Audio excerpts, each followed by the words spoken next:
পশ্চিমারা কি সত্যিই ভ্লাদিমির পুতিনকে কোণঠাসা করতে পেরেছে, নাকি নিষেধাজ্ঞার আড়ালেই তৈরি হয়েছে তার সবচেয়ে বড় সুযোগ? আর যে কৌশলে রাশিয়ার প্রেসিডেন্ট পশ্চিমাদের হিসাব ওলটপালট করে দেন, সেটাই বাকি। চলুন বুঝে নেওয়া যাক। ইউক্রেন যুদ্ধ শুরুর পর পশ্চিমা বিশ্ব ছিল ভীষণ আত্মবিশ্বাসী। তাদের ধারণা ছিল কঠোর নিষেধাজ্ঞার চাপে রাশিয়ার অর্থনীতি ভেঙে পড়বে, ধনী শ্রেণী বিদ্রোহ করবে আর পুতিন দুর্বল হয়ে পড়বেন। কিন্তু প্রায় 4 বছর পেরিয়ে গেলেও বাস্তবতা বলছে একেবারে ভিন্ন কথা। যুদ্ধ থামেনি, পুতিনও নড়েননি, বরং আজ পশ্চিমারাই প্রশ্নের মুখে।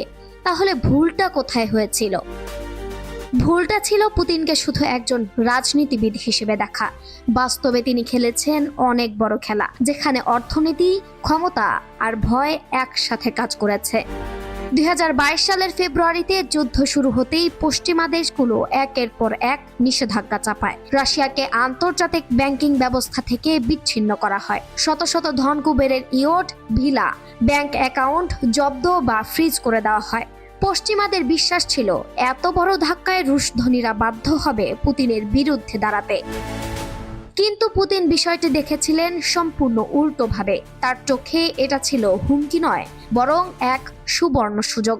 নিষেধাজ্ঞার ফলে রুশ ধনীদের জন্য পশ্চিমে পালানোর সব দরজা বন্ধ হয়ে যায়।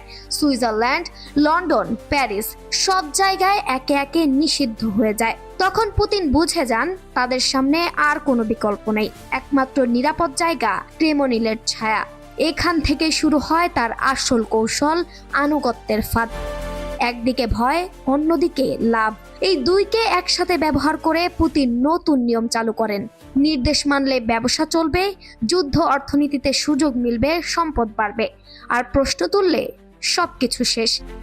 এই বার্তাটা সবচেয়ে পরিষ্কারভাবে দেখা যায় অলেগ টিংফকের ঘটনায়। যুদ্ধকে পাগলামি বলার ফলাফল ছিল ভয়াবহ। মাত্র 1 সপ্তাহের মধ্যে নিজের করা ব্যাংক প্রায় বিনামূল্যে বিক্রি করতে বাধ্য হন তিনি। হারান হাজার কোটি ডলারের সম্পদ, দেশ ছাড়তে হয় তাকে। এই ঘটনায় রাশিয়ার ধনীদের জন্য হয়ে ওঠে নীরব সতর্ক সংকেত। মুখ খুললেই সর্বনাশ। এরপর পুতিন চাল দেন দ্বিতীয় ধাপে, যুদ্ধ অর্থনীতি। ইউক্রেন যুদ্ধ শুধু সামরিক সংঘর্ষ নয়, এটা এক বিশাল অর্থনৈতিক প্রকল্প। অস্ত্র, গোলাবারুদ, জ্বালানি, খাবার, পোশাক সবকিছুর বিশাল চাহিদা তৈরি হয়। এই চাহিদা মেটানোর জন্য পুতিন খুলে দেন মুনাফার দরজা। তবে সুযোগ পান কেবল তার ঘনিষ্ঠরাই। ফলাফল 2023 ও 2024 সালে রাশিয়ার অর্থনৈতিক প্রবৃদ্ধি 4%-এরও বেশি। যুদ্ধের মাঝে ফুলে ফেঁপে ওঠে অনেক ব্যবসা। পশ্চিমা কোম্পানিগুলো চলে যাওয়ায় যে শূন্যতা তৈরি হয় তা পূরণ করে নতুন উদ্যোক্তারা। নামমাত্র দামে তারা কিনে নেয় বহুজাতিক কোম্পানির ফেলে যাওয়া সম্পদ। এভাবে গড়ে ওঠে নতুন এক ধনী শ্রেণী। এরা পুরনো অলিগার্ক নয়, এরা পুরোপুরি পুতিন নির্ভর।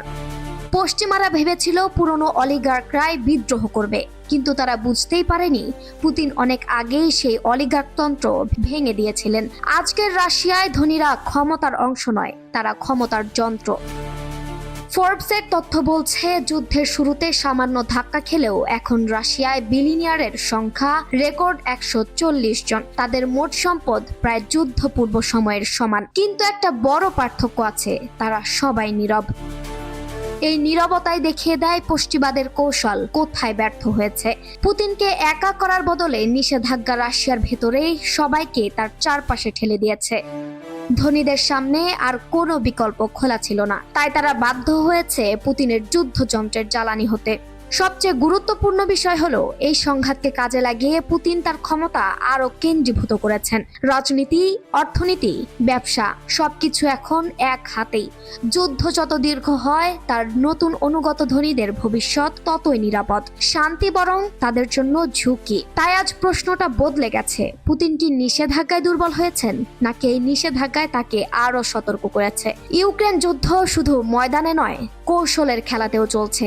আর সেই খেলায় আপাতত পশ্চিমারা এখনো বুঝে উঠতে ব্যস্ত তারা ঠিক কোথায় ভুল করেছিল।